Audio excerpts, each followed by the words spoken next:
Good afternoon, distinguished participants, ladies and gentlemen. Should I start or? I don't know.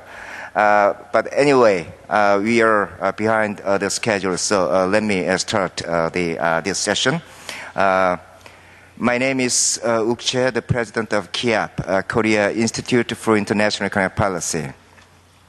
I'm very pleased to welcome all of you to this very special session on an important topic, which is the future of Eurozone after the debt crisis. Of course, we are observing some mild signs of global economic recovery, but there still remain concerns that debt crisis in the euro may dampen the recovery. So we certainly know that without a sound and the stable growth of European economy, the further global the recovery cannot be assured. So in this session, the current European debt crisis will be examined to see what are the causes of the crisis and how we can address the problems effectively to avoid a global economic downturn or a double dip. For that purpose, we invited very special and distinguished speakers and a discussant in this session. As appeared in the program, the first speaker will be the Professor Wim Kusters, who is now a professor of economics at Ruhr University of Bochum in Germany. He has also served as the vice chairman of the German section of the European Community Studies Association since 2006. He has been very actively involved in various academic circles in Europe as well as in Germany. And we have the second speaker, who is a very well-known Professor Robert Mandel. He has been a professor of economics at Columbia University in New York for the past 25 years.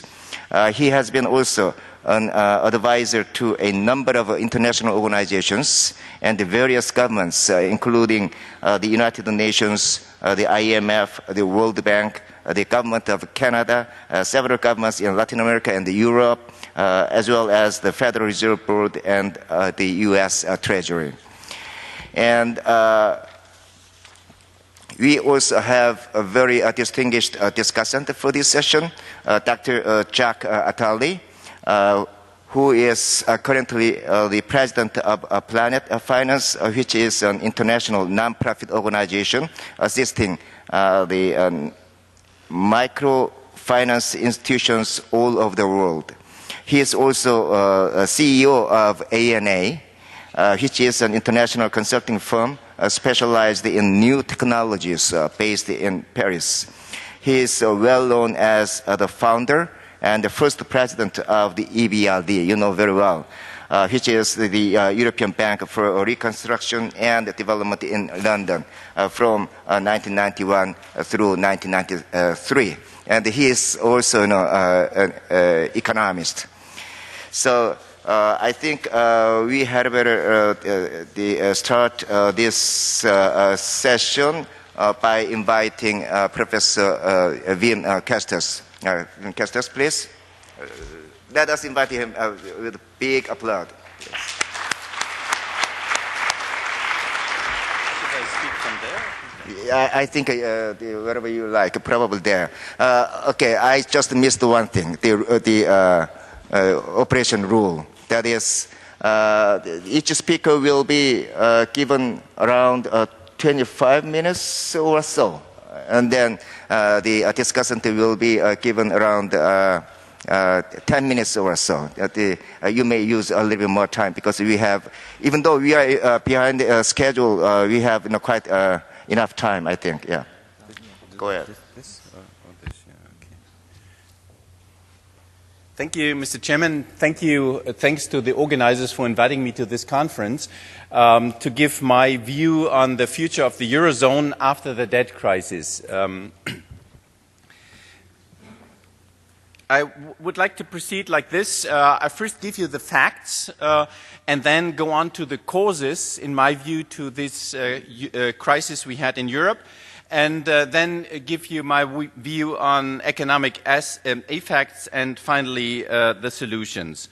At the beginning of this year, in the first months of this year, we had higher interest rates, first for the government debt of Greece, and later then for Portugal, Ireland, Spain and Italy, which are meanwhile called the PIIGs.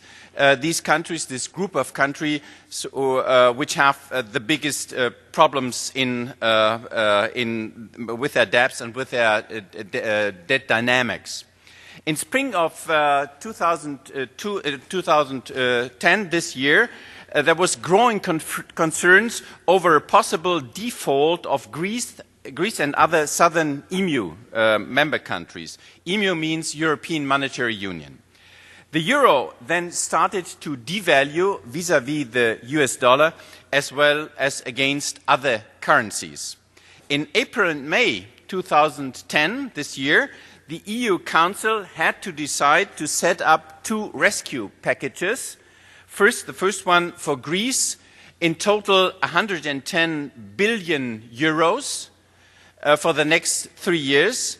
This is about 145 billion US dollars and 750 billion euros even for the euro area in total.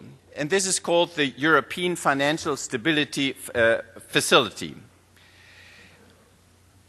The IMF was involved in the decisions and contributed 30 billion euros respectively 250 billion euros to these two packages. In addition, the European Central Bank announced to take extraordinary measures, namely direct purchases of bonds of over-indebted EMU member countries to stabilize the financial markets. The EU Council argued then, when deciding upon these measures, that they were necessary to meet massive attacks of speculators trying to damage the euro and the European Monetary Union. Now we have to look what these decisions mean taken by the EU Council. They obviously offend, if not against the letters of the treaties, of the European treaties, so certainly against the spirit of the European treaties. Because these treaties mainly say there should be no bailout of countries who get into those problems. They should take care of these problems by themselves. And European countries, member countries of the EMU, and the European Council cannot be forced to help those countries getting into those difficulties. Even after the decisions after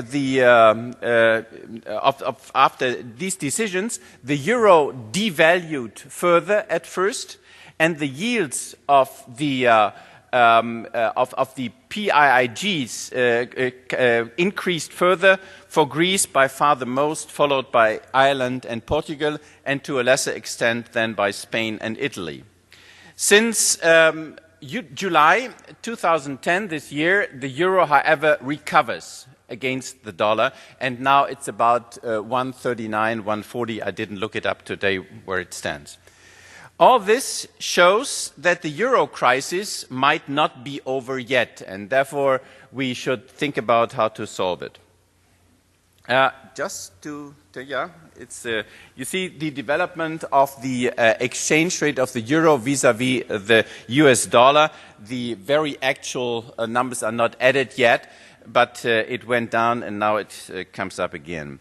So you see the spreads of the yields of government bonds of these countries shown here, and you see Greece is by far the biggest problem in Europe, but a second group like Portugal and Spain, and then followed by Italy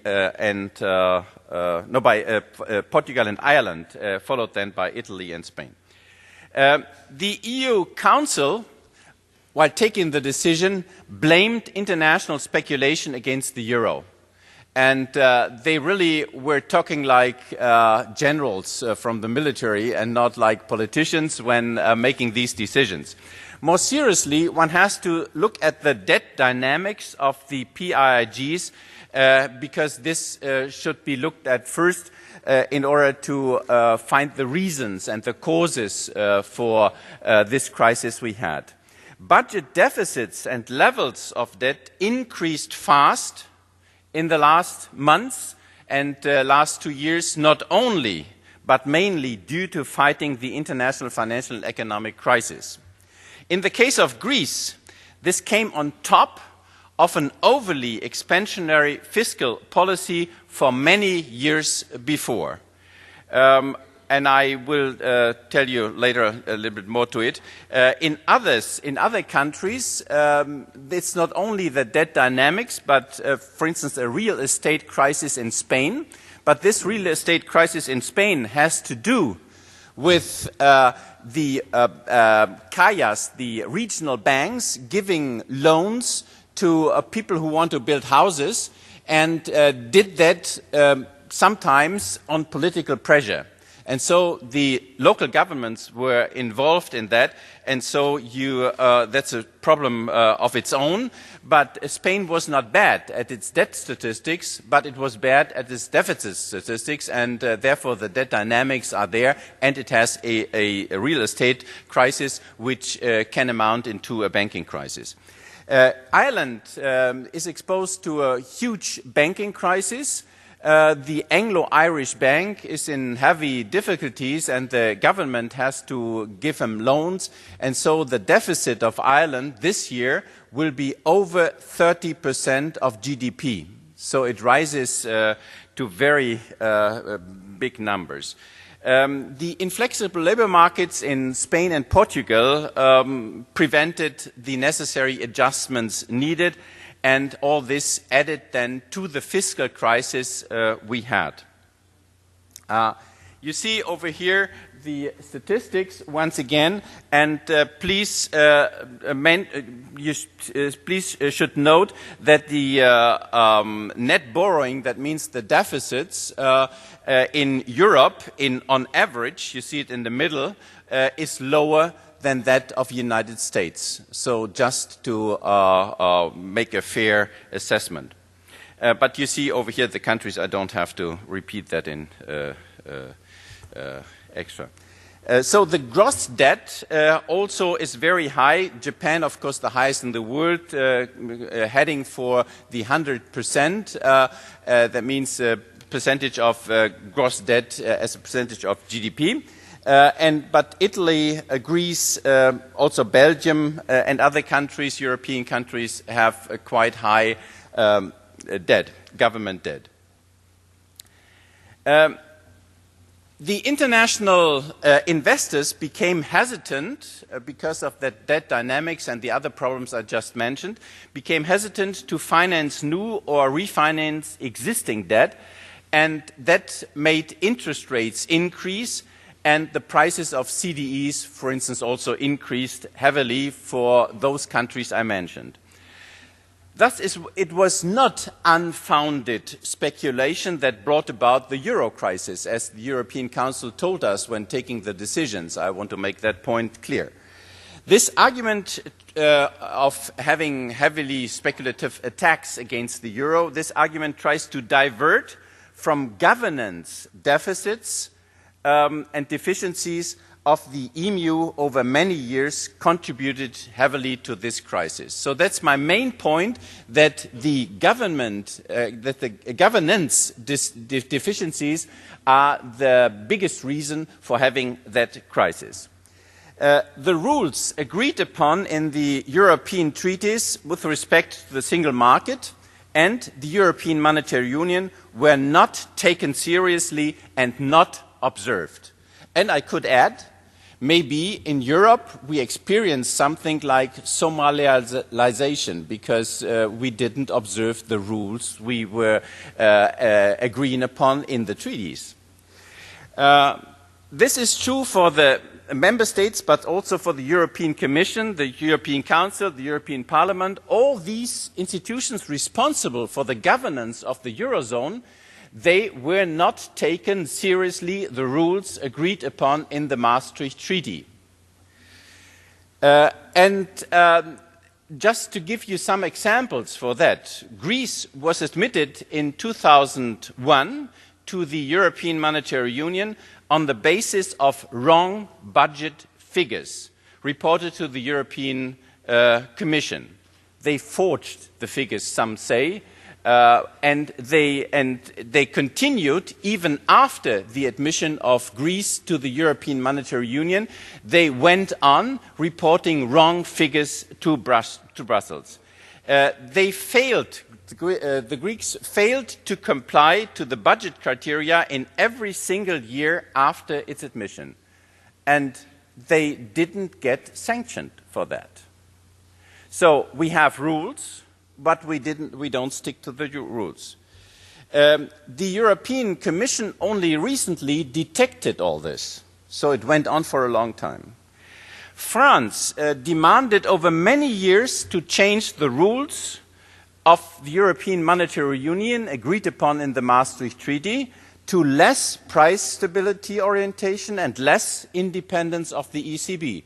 In the last presidential election in France, every candidate was demanding this. So these rules were not really accepted. But also Germany didn't accept the rules. Germany and France, when failing to meet the budget criteria, in 2003 and the later years, threatened with sanctions.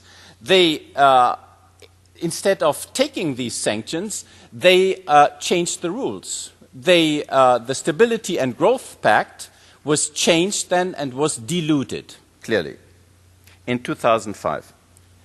Already in 2002, 1 year after the admission of Greece, you remember, to the European Monetary Union, the then president of the European Commission, Prodi, called the Stability and Growth Pact stupid. So if you call that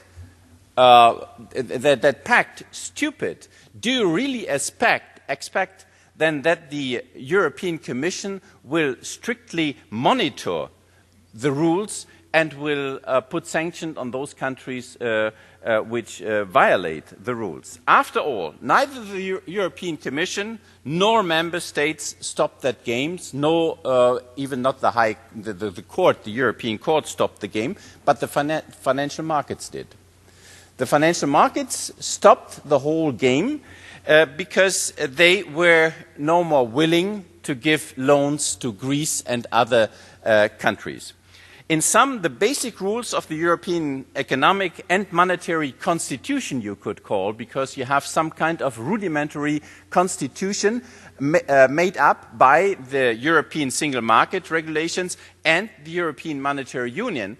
These rules can be considered as a basic or very rudimentary political union. But these rules were not obeyed, these rules were not stuck to, and they were violated repeatedly.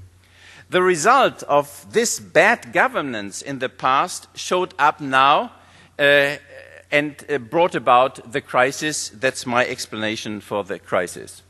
The rules of the single market and the monetary union were intended to bring about more systems competition in Europe. What does it mean?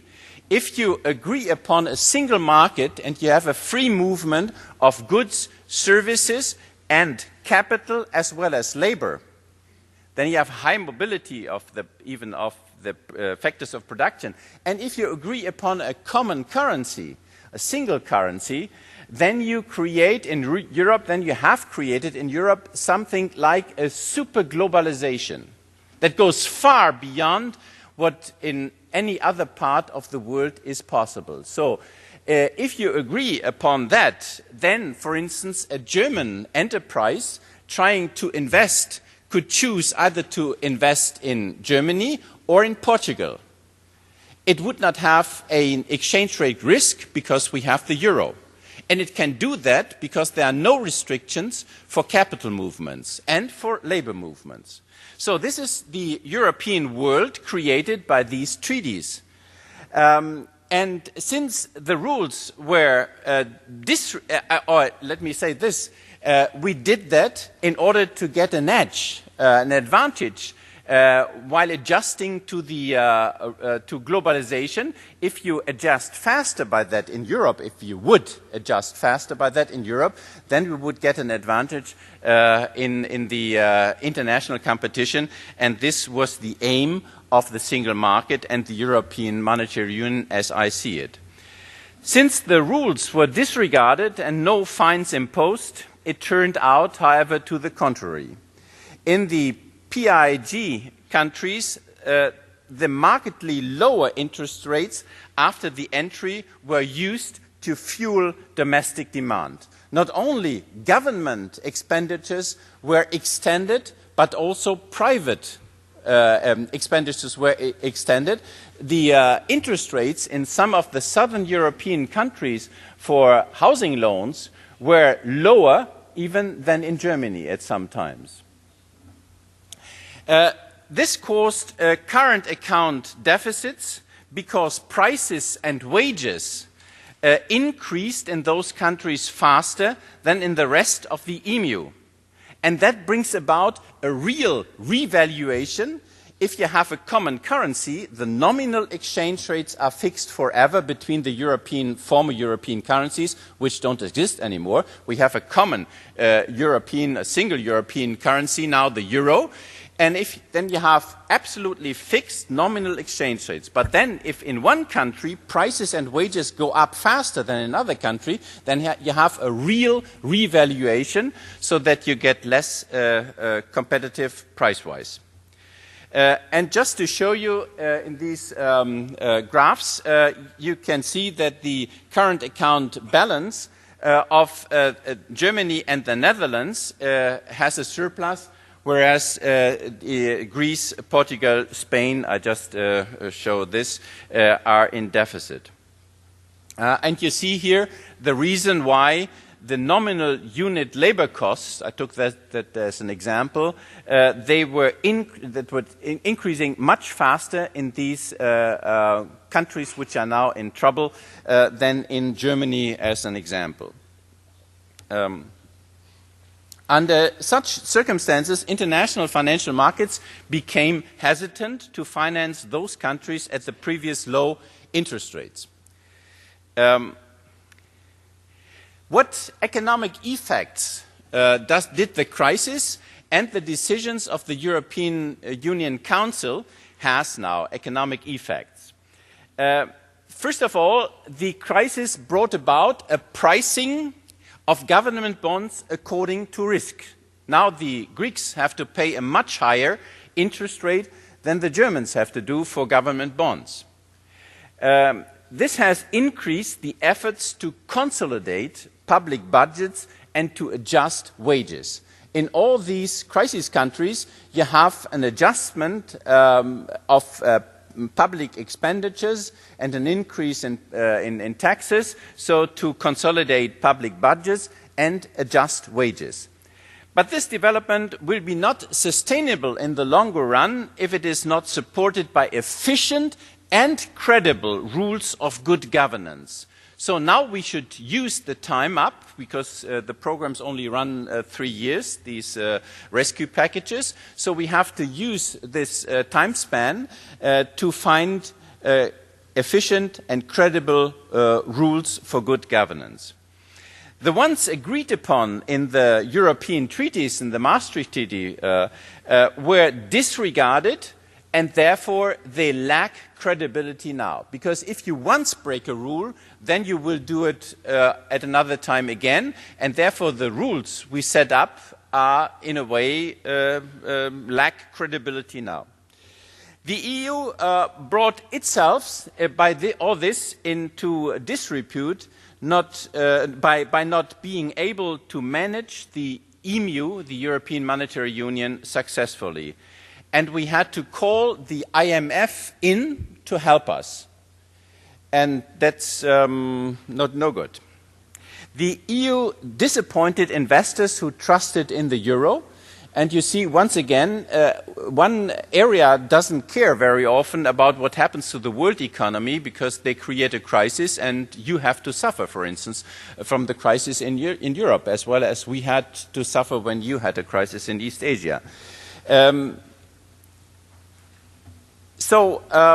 rescue packages protect the banks. That's also an economic effect, protect the banks from haircuts. Those banks who were engaged in the PIIGs and put the burden on the European taxpayer. And that's a situation which cannot be taken for a long time. So if these banks engage into those countries, they should bear the risk and not the taxpayer. So now let's come to the solutions. The EU has to aim at making the EMU and the euro sustainable. First of all, we have to care for the sustainability of the euro. The euro area should not break apart. That's very important. And by doing this, we would stabilize international financial markets, not only in Europe but worldwide. So we have to establish credible rules of good governance, and this is not easy to do at this point in time because we somehow, the reputation of the EU has suffered that much because we broke the rules, and therefore it's not easy to come to a good governance and to gain reputation again. Therefore, a credible and strong self-commitment of the EU and its member states to rules enforcing public budget deficits, public budget discipline, and international competitiveness is now urgently needed. It will not succeed, however, if we extend the rescue packages for more and more years, because then a moral hazard will evolve, because those countries who now get helped, they would not consolidate their budgets, but they just would look for further help in the future. So if we really not act now and find good rules for governance, then we are in trouble in the future. Because in this case, the incentives for budget consolidation, as I already said, and competitiveness are missing, and the EMU economically would drift apart. EMU would then convert into a transfer union in which those countries who made big efforts to consolidate their budgets and to gain in competitiveness, they would have to pay for those countries making no or not enough efforts in that respect. And how long would you go on as a country making efforts with your efforts if you just have to pay that and hand it over to those countries who don't take care? So this would not be sustainable in the long run, and because of a missing solidarity of Europeans, because of this missing solidarity, Europeans would become wary of monetary integration and maybe then reject monetary integration in general. And that would hurt Europe and would make it break apart. What has to be done then in specific? First of all, I think very important, the independence and stability orientation of the European Central Bank has to be guaranteed. It should stop buying government bonds. It's missing bonds, it's missing here. Stop buying government bonds from the PIIGs because that only was an exceptional measure, and now it should return to business as usual. We should not have a transfer union. That has to be prevented by all means, because this makes Europeans, as I said, wary of the European integration, because we had the wrong incentives then set. The Stability and Growth Pact has to be tightened up, and the first instrument in that direction should be that you monitor closer the national budgets. The budgets of the different member states have to be monitored more closely, and so there's the proposal of having a European semester, so that every country would send the budgetary plans to the European Commission in the first half of the year, therefore semester, and then the European Commission would make a comment on that, and then the national parliaments only would decide on that. It means, second, that not only the public budget deficits, but also the public debts and the international competitiveness of the member states have to be targeted and have to be monitored. Because by now the European Commission only watched the deficits, the public budgetary deficits, but it should also have an eye on the debt, because that increased, and as we know from the study of Reinhardt and Rogoff, if you reach the 90% level, then it could get dangerous, looking at historical experience, because and therefore we should monitor also the public debts. And of course, the international competitiveness, if you go on increasing prices and wages faster than in the rest of the EMU, then you get problems, as I explained already. And let me add that, because deficits showed up in the supervision of banks in Ireland and in Spain, we should have a banking supervision rules and maybe a common organization of this supervisory business on the European level and no more on the national level. So in order to prevent then that some countries have lower standards, like in Ireland it was the case, and therefore they are in trouble now. In case of violations of these rules, we then will make up. Third, fines should become due automatically or semi-automatically, but that was already rejected by Germany and France now. But I would propose that the European Commission could enact sanctions, and the European Council only could then reject that again by a qualified majority, but this was rejected by Germany and France now already. The fines can take the form of payment or the non-payment out of funds, because we have several European funds, and you could then just stop payments from these funds if a country violates rules. Or one should withdraw voting rights in the Council, or at least in the European Central Bank Council, if a country violates the rules. The introduction of binding limits to deficits and debts in the public budgets or member states like Germany. Yeah, in Germany we enacted a debt break. So we put it in our constitution. So now in Germany, in the constitution says that you are not allowed, the German government is not allowed to run deficits over this and this. We have rules for this, and maybe other countries should join us in this endeavor. Rules for an orderly insolvency of member states of the EU and for haircuts, restructuring of debt, to prevent blackmail should be introduced. Because if a country gets into those troubles like in Greece, then you have to act at once, but then the banks don't pay, but the taxpayer will pay, and so we should enact really and introduce those insolvency procedures for member states. That, of course, would also then bring the pricing to risks on the financial markets, and so would enact measures earlier.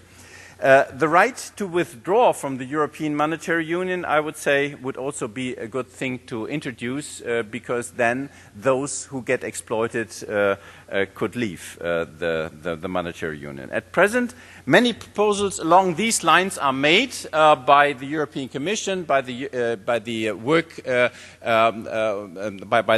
working group of the EU Council, but we still have to decide upon that, and the discussion is going on at the moment, whereas Germany is demanding quite strict regulations, and the European Commission is joining us in this, but the European Union Council, this task force headed by Herman van Rompuy, is not that strict, and the southern European countries are not eager to have these stricter rules. And so because we have an anonymous voting in the European Council, so we first have to wait what will be the solutions. But let me say this, if we won't find credible and efficient rules for the governance of the European Union, then, and the European Monetary Union in special, then we are in danger that this union would break apart, that the euro would vanish even in the longer run, and that we would impose a lot of trouble on the world economy, and we shouldn't do that, and Europe would be then also heavily in trouble. Therefore, we should find these new rules, effective rules, so that the euro becomes sustainable, and that would be my contribution. Thank you very much for your attention.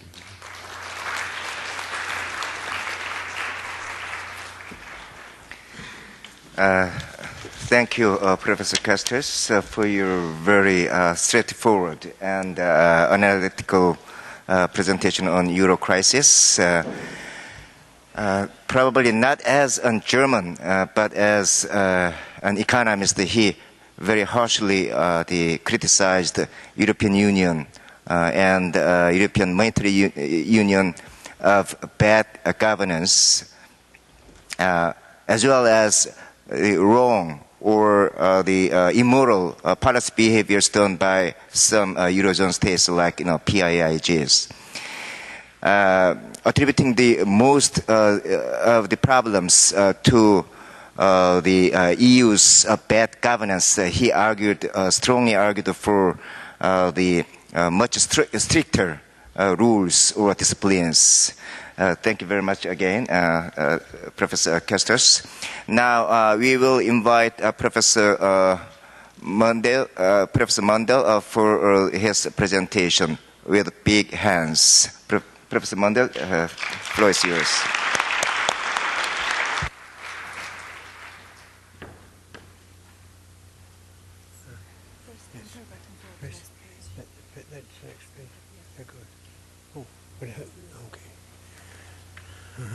Thank you very much.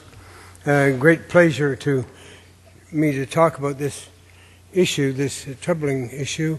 Let me see. Let me just go. Oh, there. That's the beginning. Yes. The euro debt. The subject was euro debt. The future of the euro after the debt crisis. Of course, the debt crisis isn't over. Debt crises take a long time to work out, and one phase of them is over. But if you think about a debt crisis being over, it would mean that there's no feasible or no likely possibility that one of the countries would have to have a restructuring. When the debt crisis originated in, let's say, the most important part of it in the fall of 2009 and especially in 2010 when it came to a head, the problem of Greece. People ask me, for example, what my take on this issue is. What was the probability that Greece would have to have some kind of restructuring, whether that included a reduction in the debt or a lengthening of the debt or some kind of thing of that nature? And I said 40%. That was maybe a little optimistic, and I talked to many other people later on as it emerged, and it seemed to be difficult to. You saw problems in the streets of Greece, reactions against the crisis, and and maybe I was a little bit too optimistic, and maybe it should be 60% instead of 40%.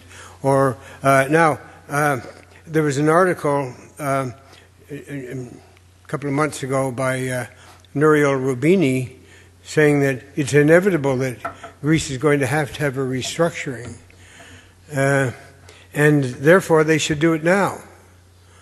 Well, I'm not going to say it's inevitable, but suppose it is inevitable. I don't think it's a good idea to have a restructuring early, because for the reasons that Professor Kostas has brought up, of course, the moral hazard issue, that if you have a quick restructuring, then Greece will let down its efforts to correct its problem and to adjust. So it's better if we let this last on. Well, anyway, that's the subject of the question, but I'm going to talk about also the background of the crisis, because this debt problem came through the crisis, and I'm going to show how it's intimately related to the crisis, which is not to say that it wouldn't have occurred without the crisis, because all the problems that were got into, but that they were accentuated very much by the situation of the crisis. And I'll start off with a preamble on the history of the past 3 decades in three short paragraphs. I mentioned this in my discussion this morning. The first was the 82-90 three great booms, the 7 fat years of the Reagan administration.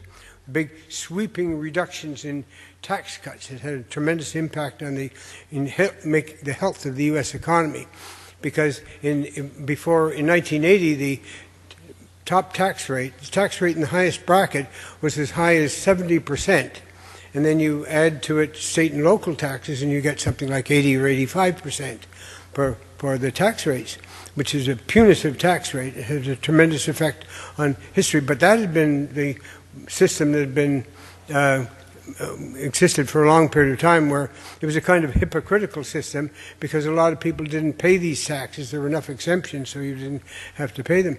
But what Reagan did, the Reagan administration did through supply-side economics, was to get the top tax rates down, all the tax rates down, but the top tax rates down to very much lower, and they went down as low as 28%.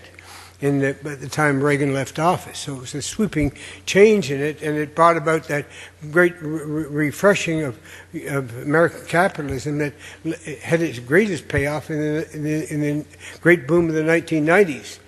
There was a 9-month recession between those two booms, and then a long 10-year expansion, which included the Silicon Valley IT revolution and the strong dollar over that period, which ended as so many booms do in the dot-com crash, and then the other recession, and the attempts of the Fed to get everything going again, and then the great boom of the Bush administration, the third great boom, shorter but maybe the most important in world history. Now, the 4 acts to the crisis. This I find it necessary, because this view is not widely known. In fact, it's not even completely subscribed to. So the 4 acts to it. The first act was the subprime mortgage crisis that crystallized on August 9th and 10th, 2 days, Thursday and Friday, in which the European Central Bank issued almost 95 billion euros of new money in one day. Never before had you imagined money like this. Now it seems to be old hat, but 95 billion euros, about $140 billion, huge amount in one day it issued. And then the Fed, 6 hours later, came in and added its much smaller amount. But after 2 days, all the central banks had issued $300 billion into the thing. And then came the great crisis, the bankruptcy of Lehman Brothers and all the other things, was more than a year later. It was not a subprime mortgage crisis that killed Lehman Brothers. It was in the background, and they had a lot of bad housing loans, but it was something else that brought about the great financial crisis that Alan Greenspan this morning said was the greatest in history, greater even than the Great Depression. because the Great Depression was the greatest economic crisis, but not the greatest financial crisis. And then came the great contraction that occurred from 2008, third quarter, to 2009-1. The National Bureau dated the recession in December 2007, but the conventional definition of a recession is 2 quarters of negative growth, 2 successive quarters, and that hadn't occurred. By the conventional definition was when the crisis began. And then the fourth was the Euro debt deficit fallout of 2010, mainly. Now, why the Lehman crisis? Well, the subprime mortgage crisis had been managed with the unprecedented $300 billion of bailouts. What detonated the Lehman crisis more than a year later? The answer is a mistake by the Federal Reserve Board after June 2008. In June 2008, the Fed listened to inflation hawks. They saw the huge collapse of the money multiplier. Money multiplier is the ratio of the money supply to the money base. It normally is 8. It's been for 10 years it's been about 8, but it was collapsed to about 4 because it was the disintermediation that had taken place here. And they thought that, well, when it gets back together again, you're going to have a big expansion, tremendous inflation. And the Fed must have listened to that because they started to allow a great tightening beginning. The symptoms of monetary tightness in the third quarter: soaring dollar, plummeting price of gold, plummeting commodity prices. The price of oil fell from $148 to $33 a barrel in 3-month period, plummeting inflation rate to negative. Well, the dollar soared by 30% against the euro, gold fell by 30%, oil prices fell by 70%, and the monthly inflation rate was lowered from 5.5% in June 2008 to negative in early 2009. These are the numbers in dollars, euros per dollar and dollars per euro. It's just saying really what I said then. And this is the picture of it. The red line is the euro-dollar exchange rate over that period, the soaring dollar, and the line coming down, this other line is the gold price per U.S. dollar. Big collapse of that. And this is the CPI. This is what the Fed would be targeting if it did inflation targeting. It would be targeting this. Well, no doubt, 5.6% inflation in June 2008 is too much. And so the tightening, you can imagine, they started. But look how quickly that came down. By January, it came down to 0, and then it went further down to negative territory. Deflation over that period, a tremendous period of this. Well, Lehman and others brought down by dollar appreciation. The Korean Development Bank backed away from buying Lehman because the high dollar had worsened the commodity markets, aggravated those bad loans that existed. And then Paulson and Bernanke decided not to save Lehman. They said they couldn't save it. Of course, you could have saved it if they'd gone to the president. They'd insisted do some things you could have done. They should have done. Lehman was too big to fail. Well, quantitative easing in 2009. We get to know that term now because it's going on at the present time, and everybody's talking about quantitative easing. But they started that in 2009. They didn't acknowledge any mistake in 2008, but in 2009 they started the quantitative easing. If they'd looked at the information given by the soaring dollar and the falling gold price, all commodity prices and everything else, they'd done that quantitative easing 6 months earlier. But anyway, they started in 2009. Bernanke said that he'd buy up to $300 billion of government bonds over that period, and that was the beginning of it. And that brought down the dollar, and the lower dollar helped to spur the economic recovery in 2009. Just as that lower dollar was what helped to revive the Chinese economy, which people in November of 08 had been saying the Chinese economy was going to have a big slowdown in growth. Some said 8%, some said below 8%, some said as low as 6%. But in fact, in 09, the Chinese economy expanded by 8.7% in 2009. And that wasn't because of it wasn't because of the fiscal policy. The 4 trillion RMB of fiscal policy, the $600 billion fiscal policy spread over 2 years. That wasn't the cause. But everybody that predicted the 6% growth rate knew about that fiscal policy. It was already in place and they could make that out. It was the low dollar that did that. That was the magic wand that brought the Chinese economy back. And I think gave problems to Europe because the high euro coupled with the new lower dollar is what aggravated the debt crisis, the debt and deficit position of all the European countries, not just the ones that were going bankrupt, but all of the economies. Most of the economies were in deficit, and deficit by a very large amount. Western Europe had achieved budget discipline under the Bretton Woods fiscal exchange system. That's the system that lasted in the post-war world up until 1971 and then broke down. Debt levels in the 1950s and 60s were 35%, sort of. Some were 25%, some 30 and 35%, about that. But the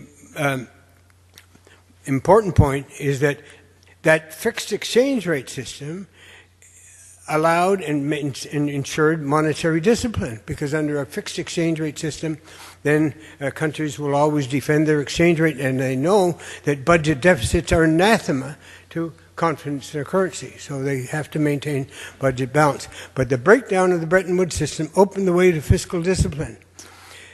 No extra degree of freedom by flexible exchange rates. People thought, sort of naively, oh, we'll let the exchange rate go flexible, and then we have an extra degree of freedom for monetary policy.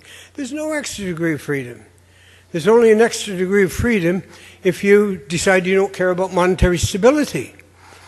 If you have to have monetary stability, you have to do something like monetary targeting or inflation targeting instead of exchange rate targeting. But there's no extra degree of freedom that comes from it. It's only a replacement of one with the other if you keep monetary discipline. Of course, you have an extra degree of freedom if you want to have an inflation. You don't care what the inflation is. So when countries went back to monetary discipline through exchange rate or inflation targeting, they relaxed their monetary discipline, their fiscal discipline. Here's what happened in Italy, for example, which I spend a lot of time in. In Italy had had 20 years of a fixed exchange rate, absolutely 620 lira to the dollar, and they had fiscal discipline all through that period. When they went off fiscal discipline, of course this was associated also with the oil price increases and things like that, they relaxed completely monetary discipline, and they had big inflation in the 1970s. Then they suddenly realized we don't have an extra degree of freedom. If we want monetary stability, we have to stop inflating. So they went to fixing the exchange rate again, but they gave up fiscal discipline instead, and they ran up the budget deficit from about 60% to 120% in the 1980s and 1990s. That was it. And then, of course, when the Maastricht came along, the 60% limit was there, but they'd already gone beyond that, and they didn't maintain discipline over that. So these, both Italy and Greece ran huge budget deficits and debt GDP levels above 100%. After the Cold War ended, Germany was reunited, and the economic union came into being with the Maastricht Treaty, with its plan for monetary and political union. Yes, political union was a part of that treaty and the intention. Conditions for entry included price and exchange rate stability, budget deficit below 3%, and debt levels below 60% of GDP. No country but Luxembourg met the debt GDP condition for entry. But 11 countries nevertheless entered in 1999. Now, that's a little exception. Why was Luxembourg the exception? Luxembourg at one point, I looked at it in 1990s, it was 8% of GDP. Later it went up somewhat. It's now much higher than that now, but 8%. Why is that? It's because of their monetary system. They had, since the 1920s, a monetary union of a sort with Belgium, the big country next door to them. Luxembourg is a country of half a million people, less than 500,000 people. So in that monetary union, Belgium determined the level of the money supply, and there were Belgian francs and Luxembourg francs. But Luxembourg didn't have a central bank. It had only a monetary institute, and it let its monetary, it could produce as much Luxembourg for most of what Luxembourgese want, but Belgian francs also circulated in Luxembourg, whereas Luxembourg francs didn't circulate in Belgium. So they had clear restrictions on the amount of money they had. And in that position, if they'd run any kind of budget deficit, that would create a debt level that would have been important, and that would have risked their stability. So they maintained that stability. Now, the political urgency of monetary union is very important. Strict Maastricht conditions were waived because of the political priority attached to tying Germany into Western Europe.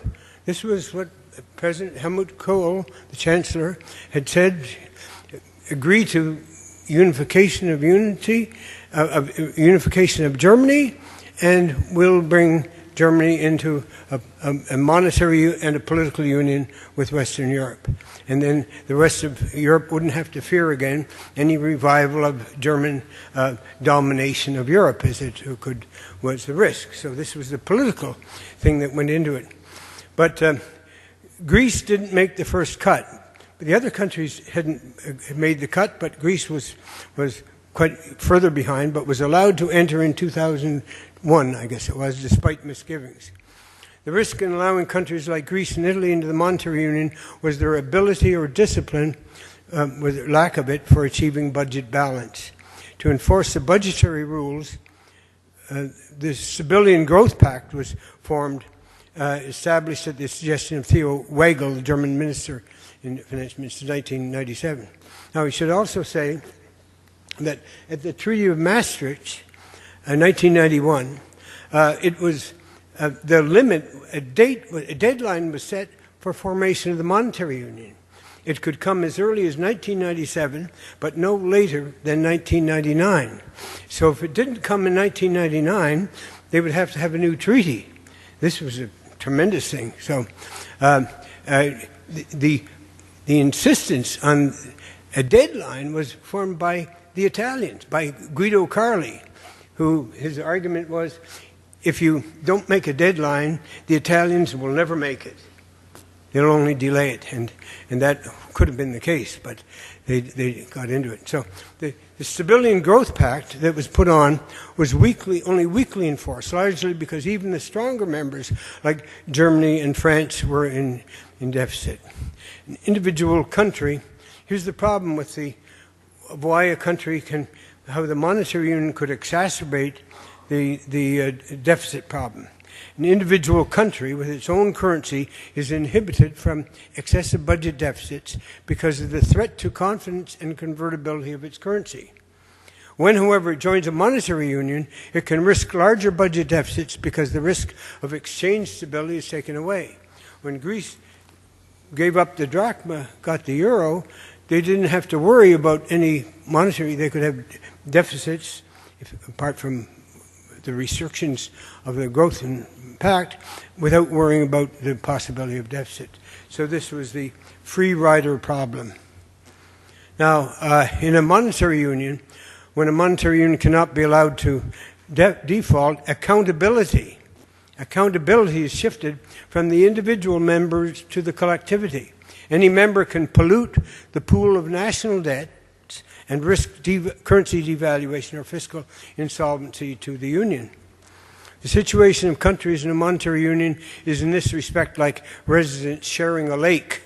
The fishing model of this. If there are no controls, there will be overfishing. Property rights aren't well established. The solution for this is to treat debt as a pollution and establish global debt pollution rights to be distributed among members. If you can do it. One solution, perhaps the best, would be to centralize the national debts of the European countries, of the Eurozone countries, as Alexander Hamilton urged and was successful in getting when he was Secretary of Treasury in the United States in the 1790s. Hamilton's argument as to why these 13 colonies of the United States should pool their debts is that the reason for most of the country's debts was the War of Independence. And if that was, the debt levels were different, but that extra debt level typically showed the extra sacrifice of the countries with the large debts. So there was justice also in it. That was a good argument you could make. Too bad you couldn't make that argument in Europe today. Maybe you could make it, but it wouldn't be so compelling. You could make the argument the European people are all together in this, and we all want to form one country. We don't care about one nation and the other, and the poor nations are the ones that got into the deficit problem, so the richer nations should collaborate with this and then pool the debts and then just go on as before. Now, I don't think you can really push that argument in Europe, and it wouldn't work, but you can get away from that to a large extent by making interest paid in proportion to the relative debt levels. So if countries have a big debt level, they still pay interest on the debt. The big advantage would be that the whole debt interest rate level would be much lower for countries, big countries like Italy, because it's cushioned by the lower debt countries. So the centralization of debts would equalize the risk factor of weak and strong countries. There'd have to be a centralized control over the overall debt level of the monetary union. One way you could do it, I wouldn't want to go into a detail of this, one way you could do it would be to say that collect all the EU debts together and then say these are debts one. And then you could let the other countries have a second echelon to run more debts, but you'd have to keep very strict control of them. Maybe it would be best to just forbid the other countries to issue anything except short-term debt, and then in emergencies, then go to a bank to borrow in an emergency to tide them over in some kind of framework like that. But I wouldn't want to get into the details of that because you'd have to see how the institutions would play out. But there'd be great advantages to debt unification. And bear in mind, people will say, well, debt unification is almost like a political union. But the original Maastricht Treaty was the idea of it. That was laid down. Debt unification solution would be a step toward political union. There is a definite political component. But the massive euro area debt would be almost as large as that of the United States, and therefore have the same liquidity premium at a considerable interest cost to gain, I should say, to all its members. The gain would be that the interest rate on all European debt would be considerably lower than that of the average of the debts in the absence of that collectivity.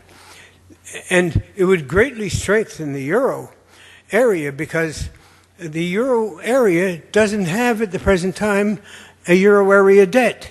There's no euro area bond. There's a German bond, and there's a Portuguese bond, a Luxembourg bond, but there's no euro area bond. There's a Maltese bond, but people are not going to use that as instruments because they're too small. Measure the transaction costs and decision costs are too high. And more important, there's nothing equivalent to the U.S. Treasury bill, 3 months Treasury bill or others. There's no equivalent to that. What made the pound sterling so powerful in the 19th century, the late 19th century, was the sterling bill, this 3-month bill that was so widely used around the world, and it gave a great deal of moneyness to the whole system. And that would be the same with Europe. There's an immaturity in the euro area capital market at the present time that would be filled if they could do this. So there'd be a lot of other benefits apart from helping to manage the debt problem. It would be a movement in that direction. And then the amalgamation of debts would, to a certain extent, restore fiscal policy to the EMU, as much as you want fiscal policy to be restored, as an active economic variable to add to monetary policy, giving the EMU policymakers similar flexibility as the U.S. policymakers. Now, there's a question of how good fiscal policy is. I'm not a naive Keynesian who thinks that you can spend money and finance it by debts and not have a big and expect to have a big multiplier coming from that, because the fiscal spending has a multiplier effect to it, but the selling of the bonds to finance the spending, if there's no monetary expansion, has a negative multiplier effect, and they more or less cancel out. Maybe not completely, but almost fully cancel out. So fiscal policy isn't so successful anymore. And I think we should listen to what Alan Greenspan said this morning on the big screen. He said that there's a crowding out effect that goes on with the long-term government bonds, and long-term U.S. has issued more long-term government bonds, and he thinks that has impeded long-term capital development in the stock market.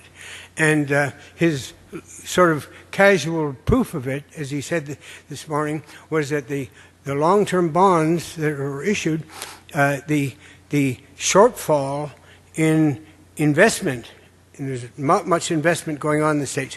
The shortfall investment is mainly in the long-term end of the market.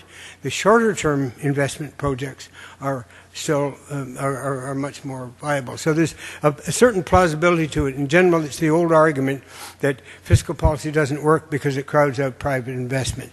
And there's an element of that even in this very different world. Well, then another problem is the EMU-EU problem. That debt amalgamation of the EMU runs into the awkward problem that the EU is the appropriate governing institution for debt. It would be a great plus if Britain and Sweden and Denmark could join the Union. This would be, and the other countries could join the Union. But I think there'd have to be a political way to solve that, finesse that problem of whether the debt that's issued could be an EMU debt or an EU debt. If you start to issue an EMU debt, you're going a big step in the direction of a two-track system, which some people oppose, because it makes an institution a sovereign entity. A sovereign entity has to issue the debt. So that would be a problem. I don't know, maybe the EU could issue the debt, and I don't know, you'd find some way of finessing that issue. Now, then, the other thing associated with this is the dollar-euro exchange rate question. And I just very quickly, a couple of things here.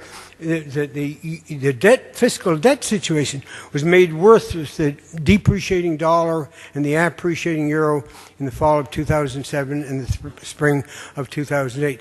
The very strong euro. Imagine when the euro goes up to $1.64. Imagine what that does. That has a deflation. Appreciation has a sharp deflationary effect on the country, and it raises the value of the debt, and it without raising the value of the output backing it, and it reduces taxes. It always aggravates the fiscal system. So the strong euro had that effect, and then the strong dollar in the last half gave Europe some respite from its fiscal difficulties. But then after the Fed began the first round of the quantitative easing, and then the summer and fall the dollar sank, the euro rose, and that again brought back the debt problem for Europe. So you have these two problems. When the euro goes up too much, it hurts the European debt situation. And when the dollar goes up too much and the euro goes down too much, it hurts the American recovery situation. So by the fall of 2009, the weak economy and strong euro created fiscal deficits in a number of the countries, the PIIGS. Greece was in the forefront of the crisis with a huge deficit, more than this. Should Europe bail out Greece? Well, Greece was on the brink of bankruptcy. Could Europe and the euro stand it? French banks, though, had huge creditor positions, Greek bonds, maybe $90 billion in Greek bonds, and German banks had about 15 billion.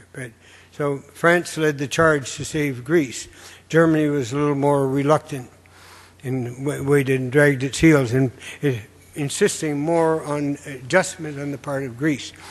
As the euro fell to a long-term low of $1.18, the strong dollar began to cut off the recovery in the United States. The weak euro began to ease conditions in Europe and increase optimism about a solution. Resolution crisis took place in the spring of 2010, and we just heard about that, with huge funds being put up by Europe and the IMF. But the euro then began to recovery, but it was too late to save the recovery. In the U.S., unemployment got stuck just below 10%. So quantitative easing in the U.S. should have the effect of depreciating the dollar against the euro in the absence of new monetary actions by other central banks. With the dollar bumping up against the level of $1.40, however, the European Central Bank may find ways to support the dollar and prevent a further deterioration of the euro fiscal situation. I can't believe that Europe would want the ECB would want the euro to rise above $1.40 again. So the history of the last 3 years shows compellingly that the dollar-euro rate plays a fundamental role in the macro and fiscal positions of the United States and Europe. Both currency areas make big mistakes when they allow excessive appreciation of their currencies in a state of recession. To avoid competitive devaluation, U.S. and Europe should cooperate on exchange rates and coordinate monetary policies. For example, choose a central parity like $1.30, with lower limits on the euro of $1.20 and lower limits on the dollar of $1.40. Lower limits on the dollar of $1.40, high limits on the euro. The mechanism of fixing should be a cooperative system. In the Bretton Woods system, it was asymmetrical. The U.S. fixed the price of gold, and the other countries bought and sold dollars at the margins, upper and lower margins. This system now, you can't work that because Europe and the United States are too close to being equal. You need to have a joint intervention at the bottom of the level during a deflationary period and at the top of the level during an inflationary period. But right now, to illustrate, just say U.S. would buy euros at $1.20, and European Central Bank would buy dollars at $1.40 and sell euros. That would be a great thing. They could never, on that system, they could never make losses. They'd only make gains on it. And the only problem is that you have to then decide on the whole, what the total level of debt and the monetary policy is, so you need a cooperative solution. Over time, the margins could be reduced. The two banks should cooperate on the total level of changes in their money basis. The intervention should not be sterilized, and because that shows that the monetary adjustment is going to be in the right direction, and it's possible also to intervene in the forward market. So that's what my prescription would be in this. Now, quickly, do I have 3 more minutes? Yes. Okay, 3 more minutes. Devaluation this is China. Currency was devalued in this period. Then we get into this. I won't go into this stuff about the growth of the RMB. I'll get into the thing about, this is a picture of the world today, more or less. The RMB, the dollar is the biggest currency area, about $14.5 trillion. The euro area is on the right with 13 trillion. And then the third biggest is the RMB area, the Chinese, and the fourth is the yen area, and the fifth is the pound area, the pink thing above the euro there. And the other currencies don't play a big role in the system. And these 5 currencies should be the currencies in the SDR. China should continue to exert some leadership in the field of international monetary reform because it's a player and it's one of the countries that's whose policies are being questioned. and attacked. Most important issue is to reduce the instability of major exchange rates. Secondary issue is to reduce the reliance on the dollar. And third, to, of course, have a mechanism for eliminating imbalances. So the first step I would do, cooperation, would be to add Chinese yuan, RMB, to the SDR to take effect in 2011. Every 5 years, the IMF has to reevaluate the SDR. Every 5 years, a quinquennial review. And the review of it should include now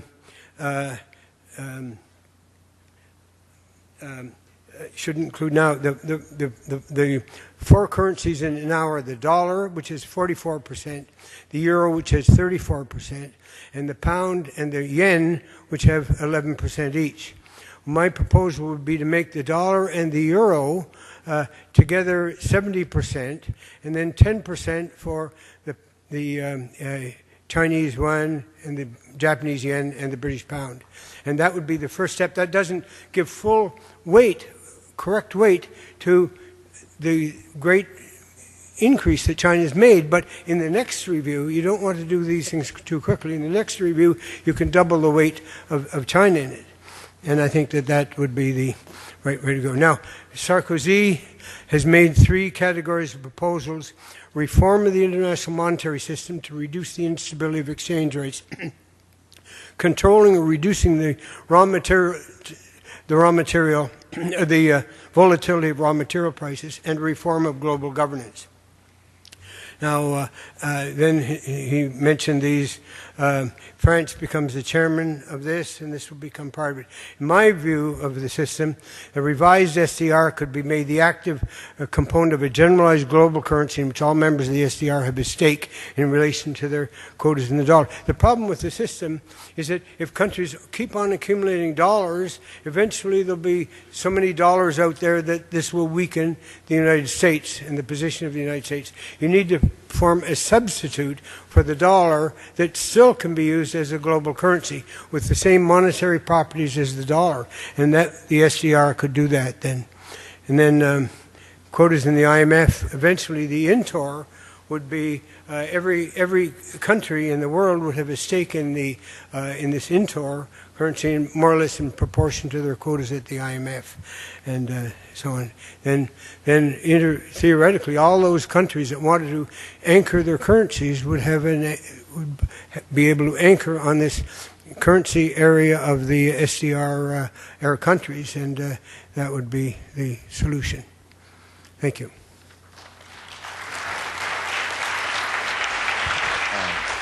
Thank you, Professor Mandel, for your very extensive and insightful the presentation. He addressed a variety of the global macroeconomic issues, not only the euro crisis issues, but also the exchange rate issues. And probably he argued for kind of, he stressed the importance of the cooperation among the major countries and the revision of SDR and so forth. Now, finally, we will invite the Dr. Attali for discussion. Attali? It's with pleasure, knowing that we all have other appointments and that we must end in 15 minutes this session. As I have a very short period of time, I would make some comments which are certainly going a caricature of my own thinking, but to speak bluntly is sometimes more interesting than to enter into nuance. I would first begin by saying that there are some things that are usually said that are not true and that should be considered. One is that it's very often said that the American economy is more powerful than the European one. It's not true. If we look at figures, the European GDP is larger than the American one. The European population is larger than the American one. The number of PhD produced per year in Europe is larger than in the US. Therefore, we should take into account the fact, and as Robert said, the share of the European currency and in the exchange is growing, and Europe is number one economic power in the world. Europe is number one economic power in the world. The second thing which is not true, and that is very often understood or believed is that Germany is a good pupil in the European school. It's not true. Germany has a lot of problems and will face more problems than many other European countries in the future. Germany has a very decaying population. There will be less German than French in 25 years. Germany, as nobody knows really, that the rate of growth for German GDP in the last 10 years as an average was half of the rate of growth of French economy in the last 10 years. And not a lot of people know that not more than half of a generation, not more than half Germans in each generation are going to university compared to French, just to compare Germany to France. Therefore, even in Germany, there is a complex de superiority, which is a terrible mistake both for Germany and for the future of Europe. Why do I say that? I say that because I believe that it is in the end, that the European future is largely linked to the understanding by the Germans that the policy of juxtaposition of austerity policy is a suicide not only for Europe but for Germany itself. For the moment, Germany is taking a lot of advantage of the large deficit of other nations, because Germany is making money on and trade surpluses by where? Coming from countries which have deficits, and therefore if others have no deficit, Germany will have problems, as it is in the relation between China and the US. Let's then go to European future. I was lucky enough to be part of a negotiation process of the Maastricht Treaty. And I must tell you that this process was exactly in line with what Robert said. Actually, when we look at history of Europe, Europe is a bicycle. If you stop moving, you fail. That's it. You say everything when you have said that. Let's take the different circumstances. First, we had a common market. Because of the war and all that, we had a common market. But we all knew that the common market will not survive if we do not have a single market, means unification of rules, imports, exports, regulations. And then we had a huge crisis in 83, 84, because there was duty and regulations that biased the common market. And then we moved through and we had a single market. But we all knew at that moment, 84, that the single market will not work if we don't have, on the long run, a single currency. Because a single market without a single currency meant that you still have competitive devaluation as a way to avoid the functioning of a single market. And we were bound to have a single currency. And we had a crisis in 91, 92, and we could have break the single market, but we moved forward and we had a single currency. When we create the single currency, we all knew that the single currency will not last if we don't have a common federal Ministry of Finance and Budget. Why? We knew that because it's obvious, because there is no country in the world with a currency without a federal budget. Why? Because if you have one currency, you have the same level of prices, but with differences of productivity. If you have differences of productivity, you have not a lot of means to compensate that. One is mobility of labor. We don't have mobility of labor in Europe. We cannot have it. The second is devaluation, went back to something else than currency. And the third is compensation of regional differences by federal budget. That exists in the US, and that works very well. The dinner that Robert was mentioning as a fundamental date in the mankind history, 27 June 1790, between Madison, Jefferson, and Hamilton, that create both the same day the American T-bill, and, by the way, the same day they decided to have a federal city, Washington, which was not yet named Washington because the President Washington was still alive. But exactly the moment we are now in Europe. Either we will disappear and break the euro, or, as we did twice in our history, moving from common market to single market, from single market to single currency, we'll move from single currency to federal budget. One mistake made by the central bank, European Central Bank, was to believe that it was good for them to be alone as a federal currency system in Europe. Because they think, if I have a Ministry of Finance, then I will have someone else to deal with it and I will be weakened. That was a terrible mistake. Because now they realize that a central bank without budget federalism cannot survive. Cannot survive. And now we are now in that very strange no man's land, where, of course, as it has been said, we need to reduce the fiscal deficits. And by the way, there are more pigs in the US than in Europe. There are more pigs among the American 50 states than among the 27 members of the European Union. There is a huge deficit in the US. There is no deficit in Europe at all, because we don't have the right to have, as it was said, to have euro bonds and euro treasury bills. That's where we are today, and I'm quite optimistic. I'm sure that we will move forward, that the Germans will understand that it is on their long-term interest to move into the direction of federalism, budget federalism, that they will disappear as all of us if we break apart, and that the only way to survive is to enter into a new phase of European federalism. Thank you, Dr. Attali. Now I think we have around 15 minutes left. So I think the Professor Kesters and Mundell may respond to or they make comments again on what the Dr. Attali made. But before we do it, I will collect just 2 questions from the floor. Then when you give the comments or a question, please identify yourself, name and institution, and also please designate the speaker whom you would like to deliver your question, please.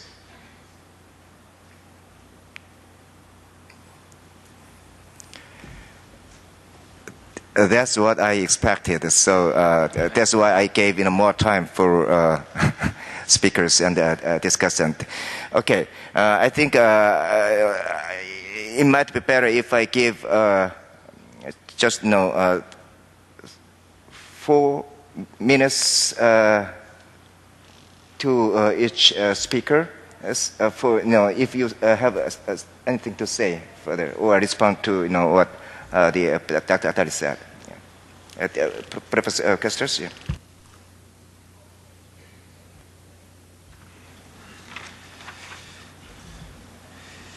Yeah, I think the move for more federalism in Europe and for having a common ministry of economy and finance. I mean, that was thought about when bargaining for the Maastricht Treaty. Germany wanted to have a political union, but France resisted. So one could have had that already before. Now that the monetary union came about and we see that there are some deficiencies, we have to think about that seriously now to do it in this way. But you see, the problem I have with that is if you stick to the rules now, if you didn't stick to the rules in the past, how will you guarantee that a common ministry of economy and finance will be accepted by the Europeans? So I don't see the political consensus on that because it proved in the past that we are not ready to stick to rules agreed upon. And then I have an economic problem with it. If you then have common expenditures, if you bring the fiscal policy to the European level, okay, fine.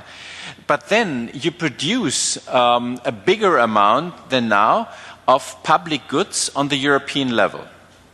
So if you assume that the preferences for public goods are different among the European member states, then that might be a problem, because then you wouldn't meet to a lesser extent than now the demands of the people for public goods.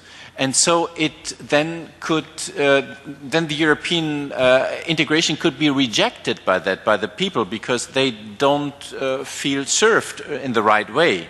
So that would be my economic problem with it. Of course, it can be overcome by just leaving a lot of powers then on the national level again. But maybe we need that in the long run for sure.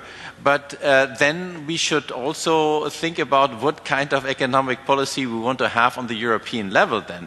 And again, then we have to make up rules, I think, because it's impossible to do economic policy on the European level and you decide from case to case among by now 27 countries. And even it might be even a bigger number in the future. So if you decide only case by case, then it might create a problem, because they are slow by reacting economically. And so I see these problems, but I would also agree that we should move in that direction. But of course, avoiding the moral hazard problems I was talking about. I mean. But then we should set up rules, and these have then to stick to. Okay, that's my first. Thank you. And Professor Manda, do you have something to say? Or no, okay, go ahead. Just answer to that. When you said that there is a risk to have people to have not you mentioned an economic problem. Actually, we are thinking of a political problem, of the fact that people may be against having too much public goods in Europe.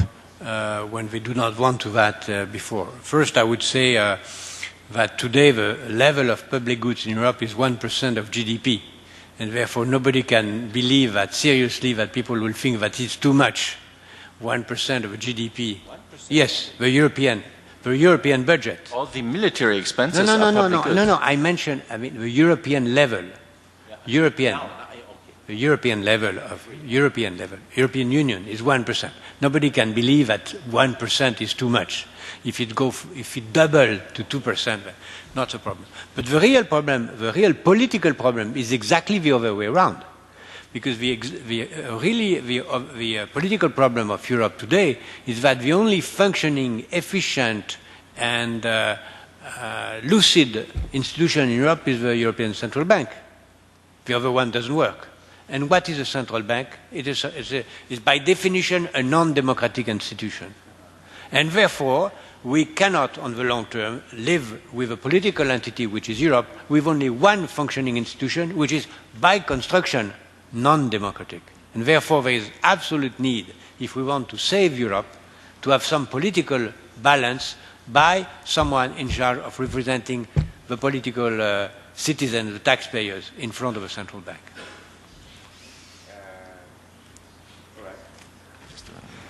Just only, you see now the views from France and from Germany, because we are used to having an independent central bank, just like the United States have or Switzerland has. No. The U.S. central bank is not independent, much less than the European one. The American central bank cannot decide the exchange rate level. No, the European central bank cannot do. Well, but she's doing it, and she's alone. The European Central Bank is responsible to Congress. Yeah, American Central Bank. Yes, not the European one. Yeah, but the European Central Bank also has to report to the European Parliament. And therefore, you see, we didn't reach a consent yet in Europe on these issues, and we demonstrate that, and we have different views, and I don't mind, because that's the European situation. And we have to get together, and we have to find solutions which we all accept. And not just one side. And that was my point. And then if we make a compromise, then we have to live it, and we have to stick to it, and not do away with it later on. And so we had these treaties, and we didn't stick to the treaties. And that's my point.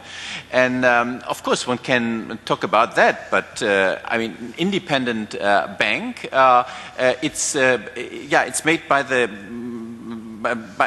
yeah, it's in the treaties, and so it's democratically legitimized. And I don't think that an independent central bank is undemocratic. I don't think so.